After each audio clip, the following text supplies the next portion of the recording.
24 November Shanidev বক্রী ত্যাগ করে মার্গী হবে। প্রত্যেক রাশির উপর এর প্রভাব পড়বে। মেষ রাশির উপরে এর প্রভাব সবচেয়ে বেশি পড়বে, কেননা মেষ রাশির শনির সাথেও চলছে। শনিদেব লোহার পায়াতে আছেন। এর প্রভাবে কয়েকটি ক্ষেত্রে চ্যালেঞ্জের সম্মুখীন হতে হবে। 14 জুলাই 2027 পর্যন্ত মেষ রাশির লোহার পায়া থাকবে।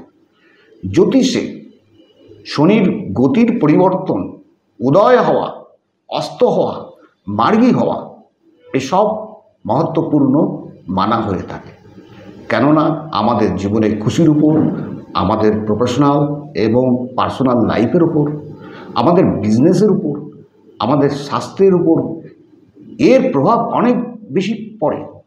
জ্যোতিষ শাস্ত্র অনুসারে যখন কোনো রাশির উপর শনির পায়ার প্রভাব পড়ে, এর মানে সেই ব্যক্তির জীবনে কঠিন চ্যালেঞ্জের সম্মুখীন হতে হয়। শনি কর্মকারক গ্রহ, আর শনি যখন কঠোর ধাতু লোহার পায়ায় হয়ে থাকে তখন জীবনে স্ট্রাগল করতে হয়।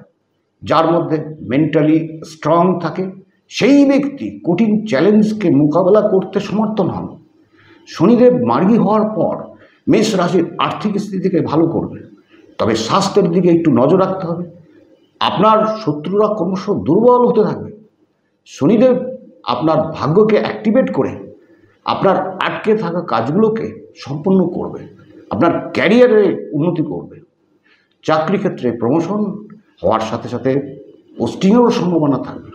আপনার বিদেশে জবের অফার আসতে পারে, আপনার লাভ লাইফও ভালো থাকবে এবং আপনার সম্পর্কের জায়গাও আরও মধুর হবে।